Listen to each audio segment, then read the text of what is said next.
నమస్కారం, welcome to I dream. ధర్మ మార్గం విత్ విజిత కార్యక్రమానికి స్వాగతం.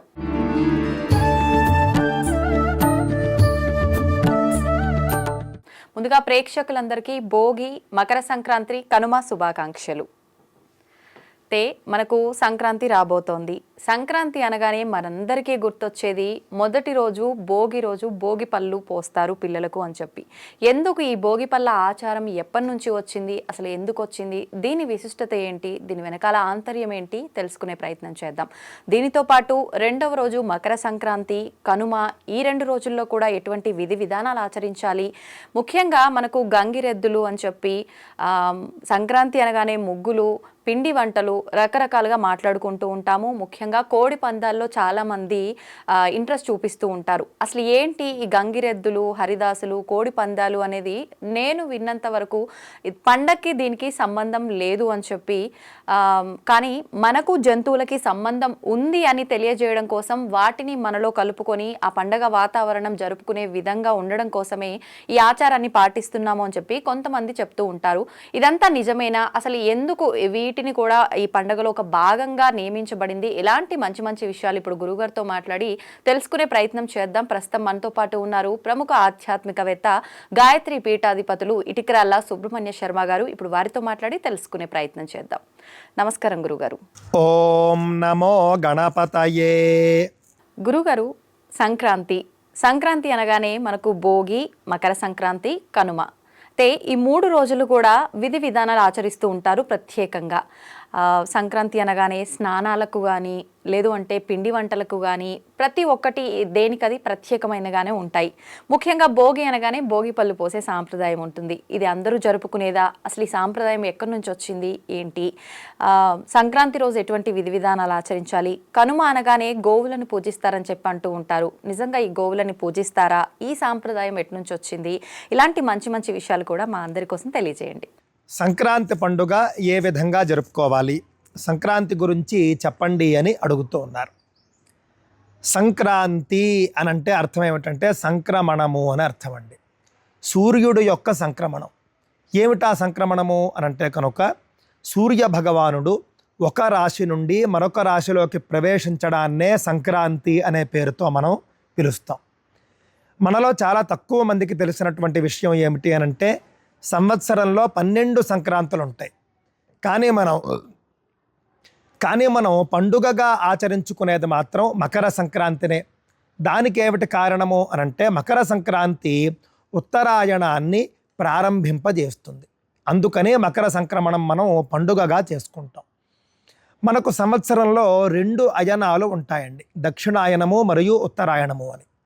ఉత్తరాయణము ప్రశస్తమైనటువంటి కార్యక్రమాలకి ఎక్కువగా చెప్పబడింది. దక్షిణాయనంలో మాత్రం మనం ఆ విధంగా ప్రశస్తమైనటువంటి శుభ కార్యక్రమాలు ఎక్కువగా చేసుకోం, ఉత్తరాయణంలోనే ఎక్కువగా చేసుకుంటాం. కావున ఉత్తరాయణ ప్రారంభకాలం కాబట్టి మకర సంక్రాంతిని మనం పండుగగా చేసుకుంటూ ఉంటాం. మొట్టమొదటి విషయం. ఇక మకర సంక్రాంతి పండుగ ఏ విధంగా చేసుకోవాలి అనంటే మకర సంక్రాంతి పండుగ భోగి, సంక్రాంతి, కనుమ ఈ 3 రోజులు కూడా మనం జరుపుకుంటామండి. భోగి రోజున మనం చేసేటటువంటిది ముఖ్యంగా భోగి మంట వేయడం. భోగి మంటలో మనం చలి కాచుకుంటాం. ఊరూరా వాడవాడా కూడా భోగి మంట వేసుకుంటారు. ఇందులో ఒక రహస్యం ఉందండి. భోగి మంట ఎందుకు వేస్తారు అని రకరకాలుగా చాలామంది చెబుతూ ఉంటారు. కానీ శాస్త్రంలో ఉన్నది ఏమిటో తెలుసునండి. భోగి మంట అనేటటువంటిది 2 లక్షణాల ద్వారా మనం వేస్తాం. అందులో మొట్టమొదటి కారణం ఏమిటి అనంటే బ్రహ్మవైవర్త పురాణం ప్రకారం మనం చూసుకుంటే భోగి మంట అనేది మనకు దాంట్లో కనిపిస్తుందండి. హేమంత ఋతువులో చేయవలసినటువంటి కొన్ని ప్రక్రియల్లో చలి కాచుకోవడం అంటే మంట వేసుకుని చలి కాచుకోవడం కూడా ఒక ప్రక్రియగా చెప్పారు.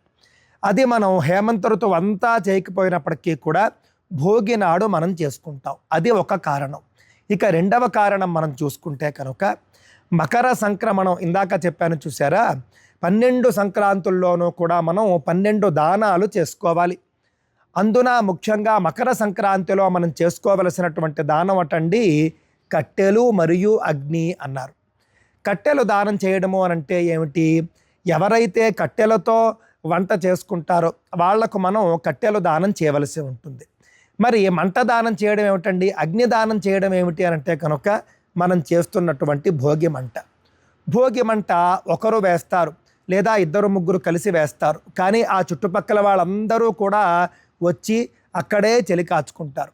ఆ విధంగా మనం భోగి మంట రూపంలో మకర సంక్రమణ ప్రయుక్త అగ్నిదానాన్ని కూడా చేసుకుంటూ ఉన్నాము అనే విషయాన్ని గుర్తించాలి మనం. కావున భోగి మంట ఎవరు వేస్తారో, కట్టెలు తీసుకుని వచ్చి కష్టపడి ఎవరైతే మంట వేస్తారో, భోగి మంట వేస్తారో వాళ్లకు కూడా ఒక పుణ్యం ఉంటుంది, దృష్టిలో పెట్టుకోండి.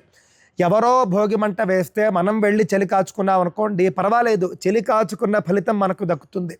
కానీ మంట వేసిన వాళ్లకు కట్టెలు దానం చేసినటువంటి, అగ్ని దానం చేసినటువంటి పుణ్యం కలుగుతుంది. కావున భోగి మంటతో మనకు పండుగ ప్రారంభమవుతుంది. ఆ తరువాతి రోజు సంక్రాంతి. సంక్రాంతి రోజున ముఖ్యంగా చెప్పబడినటువంటి కర్మలు, స్నానం చేయాలి. స్నానం చేసిన తరువాత కొత్త బట్టలు ధరిస్తాం మనం.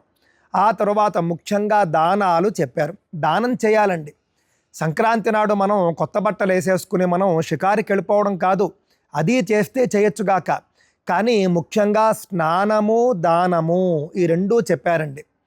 మనందరికీ తెలుసు, పల్లెటూళ్ళలో ముఖ్యంగా సంక్రాంతి నాడు స్వయం పాకం ఇచ్చుకుంటారు, పొత్తర్లు ఇచ్చుకోవడం అని అంటారండి.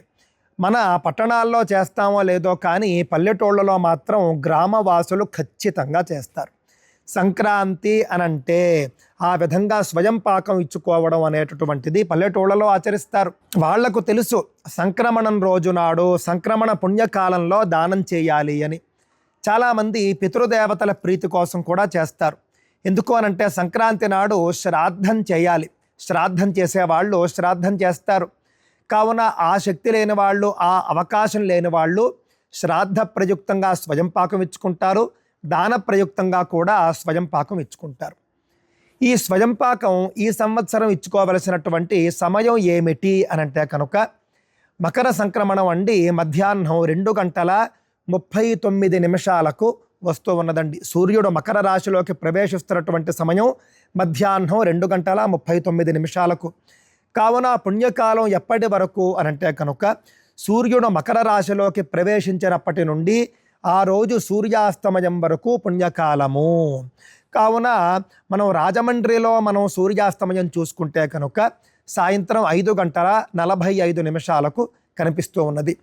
కావున మధ్యాహ్నం 2:39 నుండి సాయంకాలం 6 వరకు మనం ఈ యొక్క దానాలు ఇచ్చుకోవచ్చు, స్వయం పాకాలు ఇచ్చుకోవచ్చు. కావున ముఖ్యంగా సంక్రమణం నాడు దానాలు ఇచ్చుకోవాలి అనే విషయాన్ని దృష్టిలో పెట్టుకోండి.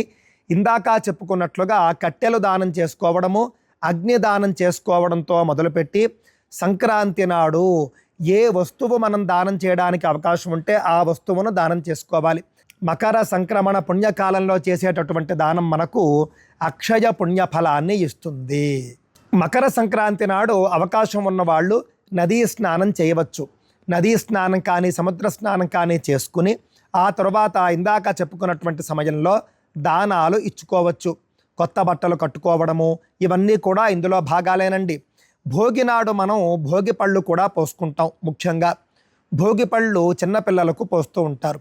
తద్వారా వాళ్లకు ఉన్నటువంటి నర దృష్టి కావచ్చు, లేకపోతే ఇతర చీడ కావచ్చు, చెడు దృష్టి కావచ్చు, అలాగే బాలారిష్టాలు కావచ్చు, ఇవన్నీ కూడా పోయి వాళ్లకు సకల శుభాలు కలుగుతాయి అని చెప్పేసి భోగి పళ్ళు కూడా పోయడం ఉంటుంది. భోగినాడు సాయంత్రం చేస్తారు. ఆ తర్వాత భోగి సంక్రాంతి అయిపోయింది. సంక్రాంతి తరువాత రోజు కనుమ అంటామండి. నిజానికి మనం సంక్రాంతి తరువాత రోజున మాత్రమే కనుమ అంటాం, కానీ మనకు 5 కనుమలు అంటారు, పంచ కనుమలు ఉంటాయి.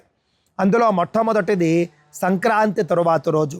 అలాగే శవదాహే, గ్రామదాహే అని కూడా చెప్పడం జరిగింది. శవాన్ని దహనం చేసినటువంటి తరువాత రోజు కూడా కనుమ అనే అంటారు. అలాగే గ్రామ దహనం కనుక ఎక్కడైనా జరిగితే, గ్రామం ఎక్కడైనా కాలిపోతే ఆ తరువాత రోజు కూడా కనుమ అని చెబుతారండి. అలాగే శక్తి ఉత్సవం అంటే గ్రామదేవతల జాతరలో జరుగుతాయి చూసారా, జాతర తరువాత రోజు కూడా కనుమ. అంతేకాకుండా సపిండీకరణము అని మనిషి మరణించిన తరువాత దహనం చేసుకున్న తరువాత 11వ రోజు చేస్తారు సపిండీకరణం అని. ఆ తరువాత రోజు కూడా కనుమ. సంక్రాంతి తరువాతి రోజు, గ్రామ దహనం జరిగిన రోజు, అలాగే శవదహనం చేసినటువంటి రోజు, జాతర చేసుకున్నటువంటి రోజు, సపిండీకరణ చేసుకున్నటువంటి రోజు, ఈ 5 రోజులకు తరువాతి రోజును కనుమ అని అంటారండి. ఈ 5 కనుమల్లోనూ కూడా ప్రయాణం ఎట్టి పరిస్థితుల్లోనూ చేయకూడదు. కనుమ నాడు కాకి కూడా ప్రయాణం చేయదు అని ఒక నానుడి ఉన్నది. కావున కనుమ నాడు ముఖ్యంగా మనం ప్రయాణం చేయకుండా ఒక చోట మనం స్థిరంగా ఉండిపోవాలి. కనుమ నాడు రైతులు ముఖ్యంగా పశువులకు ఉత్సవాలు చేసుకుంటారు. పశువుల్ని కడగడం కానీ, అలాగే పశువుల్ని అలంకరించడం కానీ, ఉప్పు చెక్క అని చెప్పేసి అడవికి వెళ్ళి రకరకాల వస్తువుల్ని, చెక్కలను తీసుకుని వస్తారు. రకరకాల మూలికలను తీసుకుని వస్తారు. తీసుకుని వచ్చి ఆ మూలికలను ఉప్పుతో కలిపి దంచి ఒక పదార్థాన్ని, ఆహార పదార్థాన్ని తయారు చేస్తారు. తినకపోయినా కూడా పశువులకు బలవంతంగానైనా సరే ఈ ఉప్పు చెక్కను తినిపిస్తారు. తద్వారా పశువులు సంవత్సరం అంతా కూడా ఆరోగ్యంగా ఉంటాయి అని మనకు పురాణాలు చెబుతూ ఉన్నాయండి. ఈ విధంగా మనం చేసుకోవాలి సంక్రాంతి పండుగ. సంక్రాంతి పండుగకు సంబంధించి మీకు మరేమైనా సందేహాలు ఉంటే కనుక తప్పక నన్ను అడగండి, నేను తెలియజేస్తాను. సంక్రాంతి విశిష్టత గురించి చాలా చక్కగా తెలియజేశారండి. ధన్యవాదాలు. స్వస్తి.